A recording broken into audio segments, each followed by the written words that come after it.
তা আপনি যদি বিয়ে করতে গিয়া ওই ইসলামের বিধান না মানেন, তাহলে আপনি ভালো মা বাচ্চাকে দিতে পারবেন না। আর ভালো মা না হইলে এই মায়ের ঘরে ভালো সন্তান আপনি আশা করতে পারেন না। সহজ হিসাব, কঠিন কোনো ওয়াজের দরকার নেই, একবারে সহজ হিসাব। এই জন্য ভালো মা বলতে কি বোঝায়?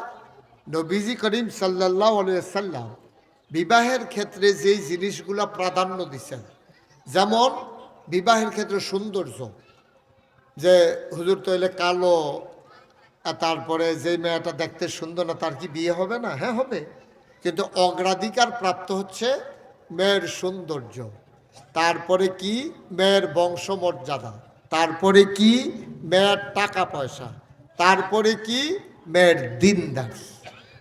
এগুলো বইলা নবী বলতেছেন তোমাদের ভিতরে সবচেয়ে উত্তম হয় সব বাদ দিয়া তোমরা যদি মেয়ের দিনদারি সম্পর্কে তোমরা যদি প্রাধান্য দাও, তাইলে তোমাদের জন্য উত্তম। দিনদারি মানে কি? এখন আগে যখন মানুষ বিয়ে করাইতো যেত ফোলাফাইনরে, তখন গেলে যখন মেয়ে দেখাইতে আনতো জিজ্ঞেস করতো যে মা একটু সূরা ফাতিহাটা পড়ো দেখি, আত্তাহিয়াতুটা পড়ো, দোয়ায়ে কুনুতরা পড়ো, এগুলো আগে জিজ্ঞেস করতো। তো এখন তো ওই আনুষ্ঠানিকতা নাই। এখন মেয়ে দেখে কখনো হোটেলও গিয়া কয় যে বিকালবেলা ঘটকরে কইছে হোটেলও লই আইবেন, ফোলার বন্ধু বান্ধব থাকবো, আর মেয়ের বান্ধবীরারে লইয়া যাব, হোটেলের ভিতরে দেখাশোনা হবে, শেষ। মানে ইসলাম থেকে আমরা সরতে সরতে এত দূরে সরে গেছি যে ইসলামের লেশ মাত্র আর নাই। তা আপনি তো মেয়েটারে আপনি ছেলের বাবা, তো এই মেয়েটার ঘরে আপনার নায়নাতকুর হবে। তো মেয়েটারে যদি আপনি ঘরে বউ বানাই নিতে চান, তাইলে মেয়েটা আপনি দেখবেন না সে নামাজ পারে কিনা। যেই মেয়েটা সূরা ফাতিহা পারবে না সুন্দর করে, তো সে নামাজ পড়বে কেমনে? যেই মেয়েটা আত্মাহেতু পারে না সে নামাজ পড়বে কেমনে?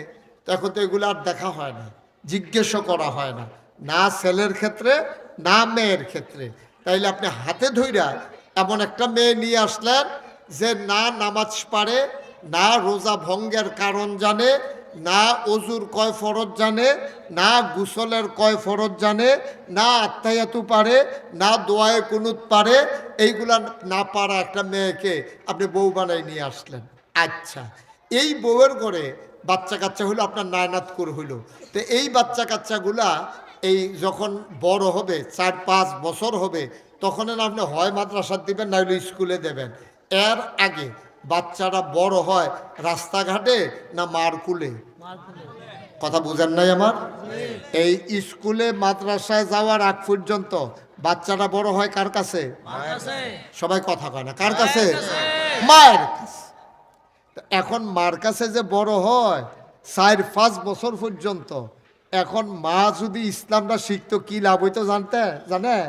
মাটা যদি ইসলাম শিখতো তাইলে এই ফায়দা হইতো, মা যখন বুকের দুধ খাওয়াইতো বাচ্চাকে দুধ খাওয়াইতে খাওয়াইতে শিখাই ফেলতো যে পড়ো বিসমিল্লাহি আলা বারাকাতিল্লাহ। তো বাচ্চা তো পড়তে পারে না, বাচ্চা ওয়া ওয়া করে, কিন্তু কানে তো শুনে। সুবহানাল্লাহ বলবেন না? তো মা দোয়া পড়তেছে, বাচ্চায় কানে শুনতে আছে। আবার যখন খাওয়া শেষ হয়েছে দুধ খাওয়া, এখন কি পড়তে হবে? আলহামদুলিল্লাহ। তো মা বাচ্চার ফ্যাট বসছে, দুধ খাওয়া শেষ, মায় পড়তেছে আলহামদুলিল্লাহ, কারণ বাচ্চা যখন কথা বলা শিখছে না। তাহলে মায় যে আলহামদুলিল্লাহ পড়তেছে, এই পড়াটা বাচ্চার কানে দিয়া যায় নাকি যায় না? যায়। এই বাচ্চা খাওয়ার আগে বিসমিল্লাহ, খাওয়ার পরে আলহামদুলিল্লাহ, এগুলো কিন্তু শিখে ফেলতেছে ওই বুকের দুধ খাইতে খাইতে। মা এই যে বাচ্চাদেরকে ঘুম পাড়ায়, বাবাদের চাইতে মায়েরা ঘুম পাড়ায় বেশি। পায়ের উপরে বালিশ নিয়ে দুল পাড়াইতে আপনি ঘুম পাড়াইতেছেন, আর মা দোয়া পড়তেছে আল্লাহুম্মা বে ইসমিকা আমুতু ওয়াহইয়া। যে বাচ্চা তুমি পড়ো, এটা হলো ঘুমের দোয়া। এইভাবে কি হয়, ওই 4-5 বছর বয়সের আগেই আপনার এই বাচ্চাটা ছোটোখাটো জিনিসগুলা, দিনই মাসাইলগুলা, কিভাবে উজু করতে হয় মা শিখাই দেয়, কিভাবে গোসল করতে হয় মা শিখাই দেয়, কিভাবে খাইতে হয় মা শিখাই দেয়, মুরব্বীদের সামনে কিভাবে বসতে হয় মা শিখাই দেয়, খাওয়ার পরে কি দোয়া পড়তে হয় মা শিখাই দেয়, ঘুমাইতে গেলে কি দোয়া পড়তে হয় মা শিখাই দেয়।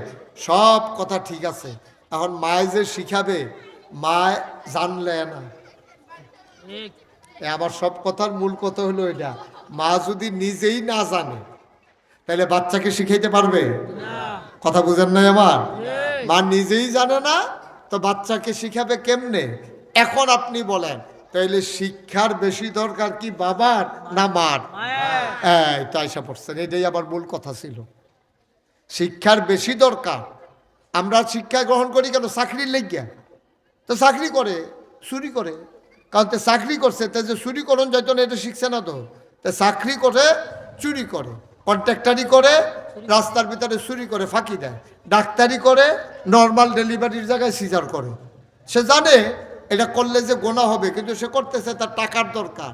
কিন্তু আমার মা যদি দ্বীনি শিক্ষায় শিক্ষিতা হয়, যদি এই দোয়া দুরুদ আই সালাম কালাম এইগুলো জানতে পারে, তাহলে বাচ্চাটা স্কুলে মাদ্রাসায় যাওয়ার আগে তে ইমানি জিন্দেগি তার শুরু হয়। বলেন সুবহানাল্লাহ। এখন আপনারা সবাই বুঝে ফেলছেন, আরে আসলেও তো বাপের চাইতে মার না শিক্ষার দরকার বেশি। কিন্তু আমরা মেয়েদেরকে শিখাইতে চাই না। আর শিখাইলেও কই শিখাই?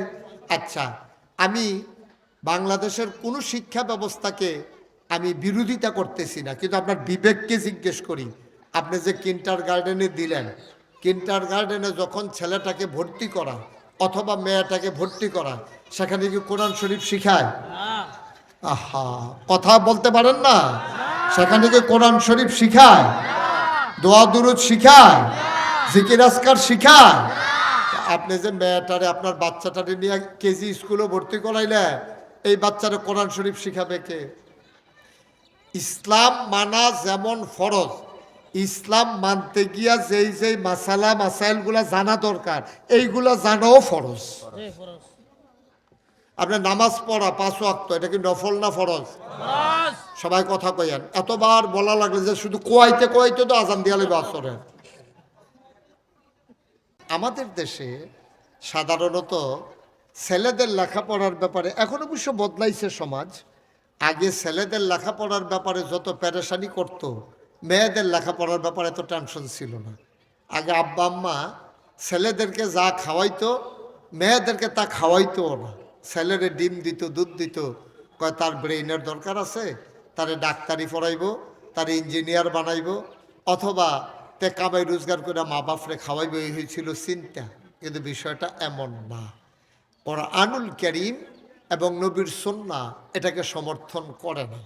কোরআনুল কারীম মেয়েদের যেমন মর্যাদা দিয়েছে, বাবার কাছে মেয়ে যেমন আপন, ছেলেও তেমন আপন। প্রকৃত বাবা তো সেই যে শুধু বাচ্চা কাচ্চা জন্ম দেয় না, বাচ্চা কাচ্চা জন্ম দেওয়ার পরে মানুষের মতো মানুষ বানাই দিছে, সেই হলো প্রকৃত আব্বা আম্মা। বলেন সুবহানাল্লাহ। জন্ম দেওয়া তো সহজ, আপনি এই বিবাহ শাদী হয়েছে, বাচ্চা কাচ্চা হবে, এটা যত সহজ, কিন্তু একটা বাচ্চাকে মানুষ বানানো বড় কঠিন। আজকে বাংলাদেশে আমরা কিন্তু মানুষ হইতে পারি নাই। আমাদের দেশে এই যে ছোট ছোট বাচ্চারা আজকে দেখেন নানানভাবে নানান অনাচারের সাথে, অবিচারের সাথে, বেহায়াপনা, সন্ত্রাস, তারপরে মাদক, এগুলোর সাথে আমাদের বাচ্চারা জড়াই যাইতেছে। এবং শুধু ছেলেরা না, মেয়েরা সহ আজকে এইরকম বেহায়াপনা, অশ্লীলতার সাথে জড়াই যাইতেছে। এই সময়ে বাচ্চা কাচ্চাকে মানুষ করা বড় কঠিন। তা আমরা এই বাচ্চাদের প্রতি আমাদের কি দায়িত্ব, এখন আমরা একটু ধারাবাহিকভাবে শুনব। এবং আমরা যারা অভিভাবক আছি, আমরা ইনশাআল্লাহ সামনের দিনে নিজেদের বাচ্চাদেরকে, আমি কিন্তু শুধু ছেলে বলি নাই, শুধু মেয়েও বলি নাই, আমি বলছি বাচ্চা কাচ্চা, মানে আমরা ছেলে হোক মেয়ে হোক, তাদের প্রতি আমাদের কিছু দায়িত্ব আছে। এক নাম্বার, এদিকে খেয়াল করেন সবাই, একটু খেয়াল মনোযোগ দিয়ে শুনেন। 1 নম্বরে, একটা বাচ্চা আপনার কাছে, ঘুরে বসেন আমার দিকে, জসিম আর জামাল একটু ঘুরে বসেন। 1 নম্বরে, বাচ্চারা আমাদের কাছে পাওনা একটা ভালো মা। বলেন আলহামদুলিল্লাহ। একটা কি? সবাই বলেন কি? বইতে সমস্যা কি? জায়গা না থাকলে এক কথা, বাসটা খালি সাধুইটা বইয়ে দিস, এটা আবার বলা লাগে। বসেন, আপনি তো এক জায়গার লুকে তো আমরা, এটা কি দূরের লোক আছে? বৈশা পড়েন। হ্যাঁ, সবাই কোন আলহামদুলিল্লাহ। এক নম্বরে খেয়াল করেন সবাই, বাচ্চা আমাদের কাছে পাওনা একজন ভালো মা। আপনি ভালো মা দেওয়া বাচ্চার জন্য এটা এক নাম্বার দায়িত্ব বাবা হিসাবে। সম্মানিত দিনদার আশিকিন মুহিব্বিন এলাকাবাসী, আল্লাহর খাস মেহেরবানি, আজকে আমরা কয়জন ছাত্রীকে দিলাম? 8জন।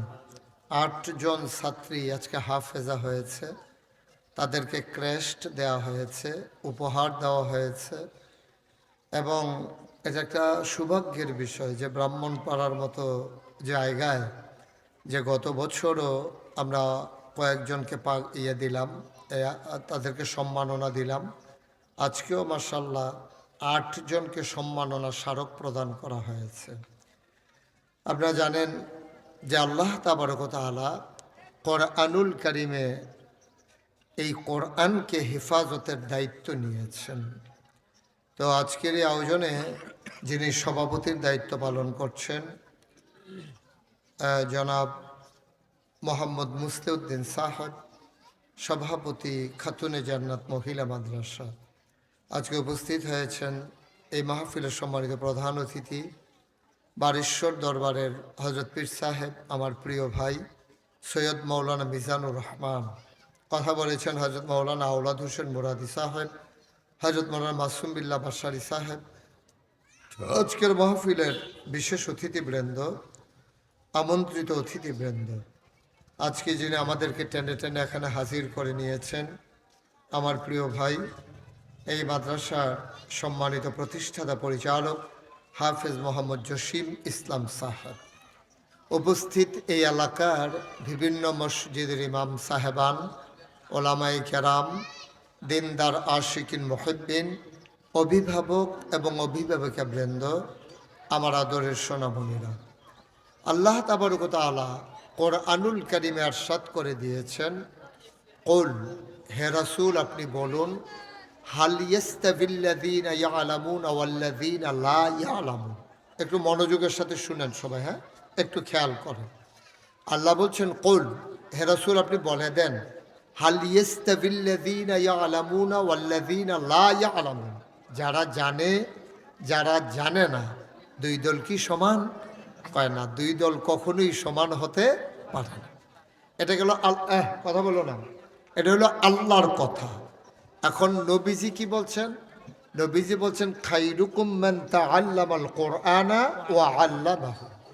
এই কোরআনকে যারা তোমাদের ভিতরে, আমরা মনে করি বংশমর্যাদা, আমরা মনে করি পদ পদবী, আমরা মনে করি টাকাওয়ালা, নানান কারণে মানুষের মর্যাদা, কিন্তু প্রকৃত অর্থে মর্যাদা কি কারণে? এটা আল্লাহ তাবারক ওয়া তাআলা নবীজির মাধ্যমে জানিয়ে দিয়েছেন, তোমাদের ভিতরে ওরাই হচ্ছে সর্বোত্তম। সুবহানাল্লাহ বলবেন না? মানে আমরা যারা মানুষ আছি, আমাদের ভিতরে উত্তম মানুষ কারা, এটা নবীজি বলতেছেন। খাইরুকুম, তোমাদের ভিতরে উত্তম হইল মান তাআল্লামাল কুরআনা ওয়া আল্লামাহু, যে কোরআনকে নিজে শিক্ষা করেছে এবং অপরকে শিক্ষা দেয়, সে হইল তোমাদের ভিতরে শ্রেষ্ঠ মানুষ। সুবহানাল্লাহ বলবেন না?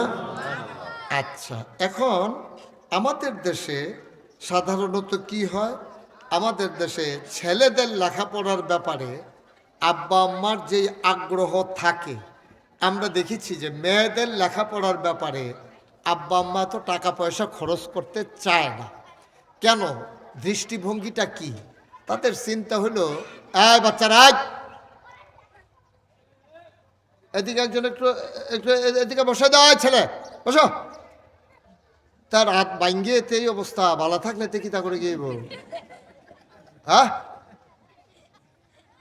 একটা হাত ভাঙ্গে রয়েছে, আর ফলে তো দুষ্টামি করে, দেহ কারবার।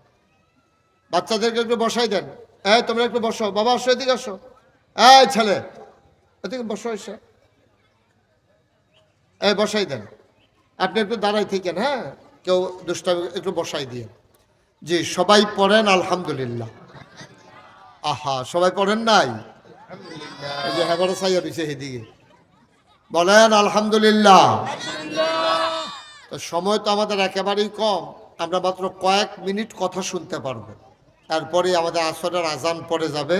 এটা মোবাইলটা নামাই ফেলেন, মোবাইলটা নামাই মনোযোগ দিয়ে শুনেন, ওটা নামাও, একটু খেয়াল করে শুনেন। আমরা যারা আসছি আমরা একটু মন দিয়ে শুনি। হ্যাঁ, তো যেই কথাটা বলতেছিলাম, এই দুনিয়াতে সবাই সেরা হইতে চায়।